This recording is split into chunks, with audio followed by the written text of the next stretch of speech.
It's the Hip Hop Gamer Show. What it is, Hip Hop Gamer Show. Get over here. Hip Hop Gamer. Fatality to anyone who battles me. Murder, murder, every round there's a casualty.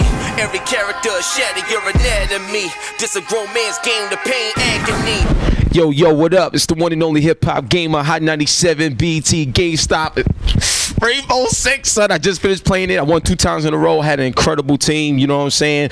Yo, I'm gonna tell you right now, like that team in there is beautiful. Like the woman in there, I was like, yo, like I need to get all of their PSN IDs or Xbox gamer tags and stuff like that to help me, like when I get this game when it comes out. Like seriously, first off, how do you feel now to see it come along this far? Like that's the first thing, because the last time we spoke, it was the unveil. Now I'm playing it and it feels great. It's very responsive. How you feel about how far you've come?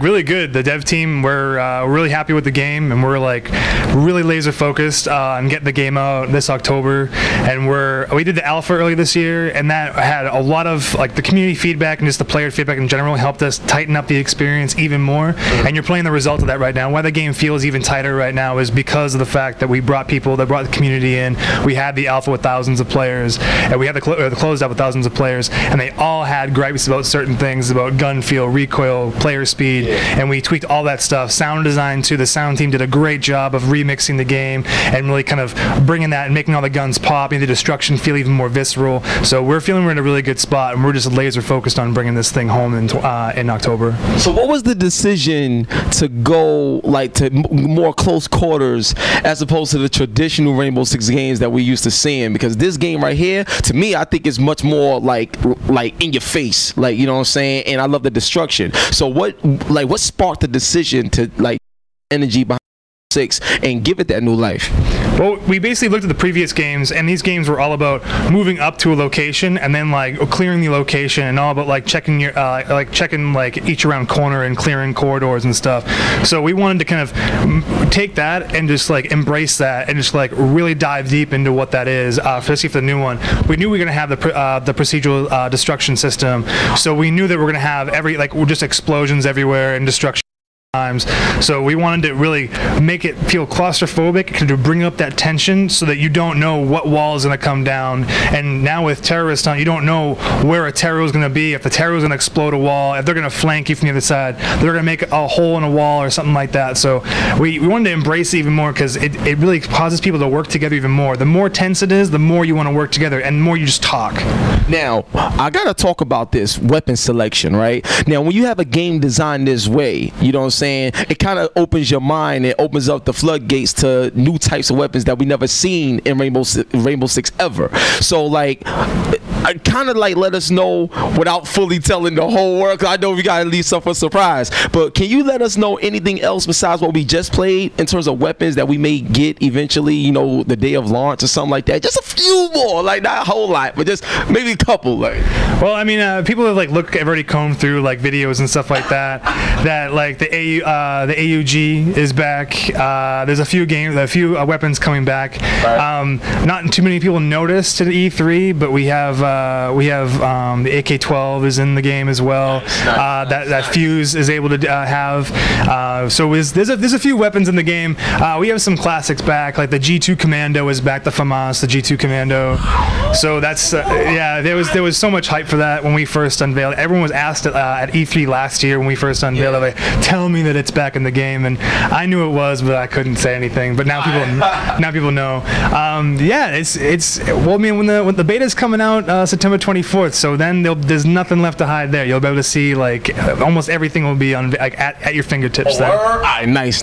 Now, what another thing I want to talk about is what you showed me earlier, and that was the generator and stuff like that. So my thing is, I love that because it seems like it's limitless. Like it's always gonna be, you know, you once you play this, that's it. Like this is like your first time playing that, and you never gonna get the same experience twice and stuff like that. So now let me ask you this.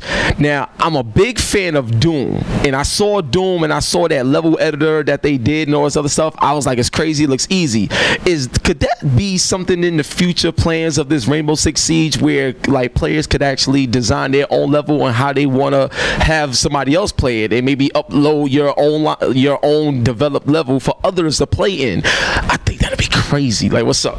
Well, right now we have the siege generator, so that basically we have the levels are procedurally done and populated with different things. So you never see the same thing like you were saying twice. And right now we don't have any plans for a level editor right now. We're just really we need to make sure that the procedural spawning is working. The systemic AI is entirely really tuned and tight for launch. And then once we're launching, we've been listening to the community for 2 years now. So when we launch, our ears are open, and we want to just hear different things. We want to hear what people are doing with the siege generation stuff. Whether they really dig some aspects of it. There's some aspects that they need a bit more ingredients. They need a little bit of variation in there.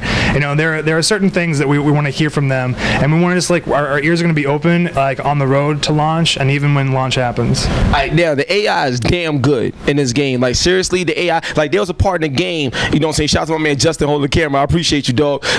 Real talk. We playing the game, right? And you know how you could put up it's you put up this thing on the wall so you could blow it up and it starts fizzing and stuff, and then boom, the whole joint come down. I went on the other side and the AI was doing that to the wall to get to us.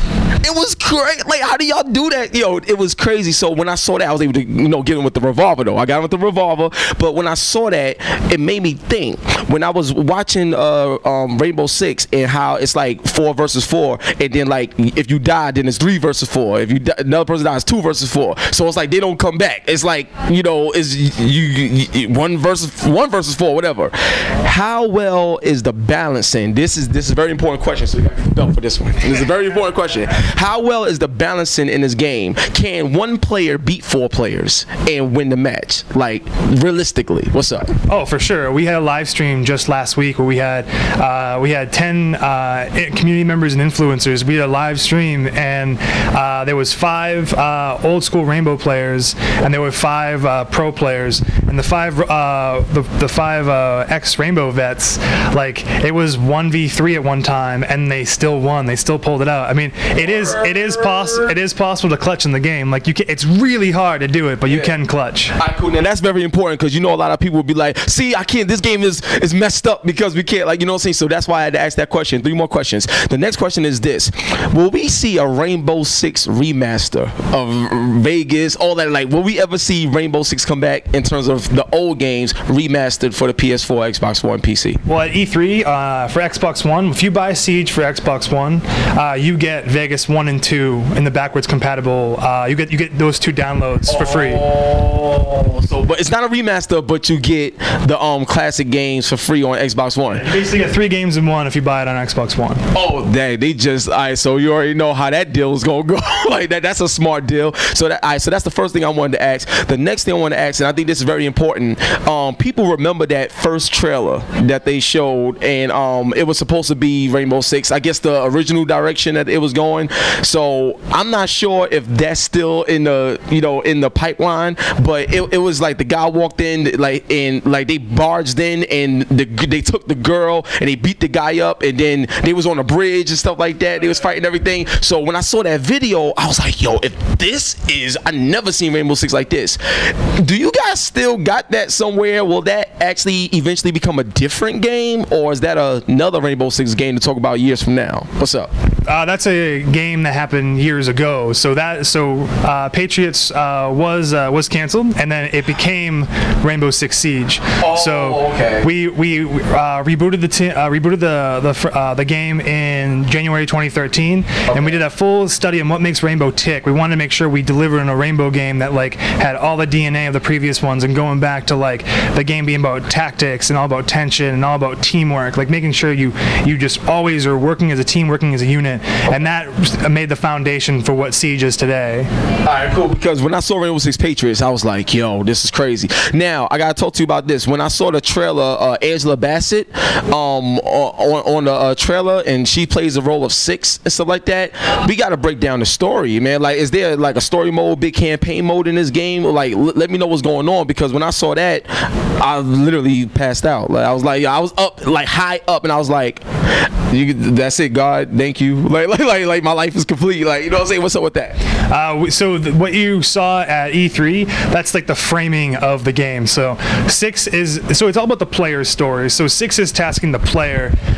There's a new terrorist organization in the world just causing havoc, and they're causing they're basically causing little scenarios around the world. And 6 is basically saying, we need Rainbow back. And the player, it's up to the player to progress through the game and unlock operators and recruit operators from around the world and form the new Rainbow Six. They basically form a new Rainbow team. So that's what you do for the entire game. We don't have a single player campaign. We do have missions, which is mission based stuff that you can play solo, and we have a few ingredients in there. I can't give it to you what those are going to be, but we have a few little pieces in there to kind of help you along in terms of what's going on. All right, cool, man. Yo, look, Rainbow Six Siege is here. It's coming live. When can we expect it to come out, man? October 2015. And the beta is when? September 24th. Yo, it's about to be on and popping. Yo, it's your boy Hip Hop Gamer, the one and only Hot 97 BT GameStop. Yo, Drew, God bless you, man. Thank you so much for your work on this game. And I'm here to tell y'all, man, graphically, joint's crazy. The response time is really crazy. And I won twice with my man Justin. That's all you need to know. We out, baby. Peace.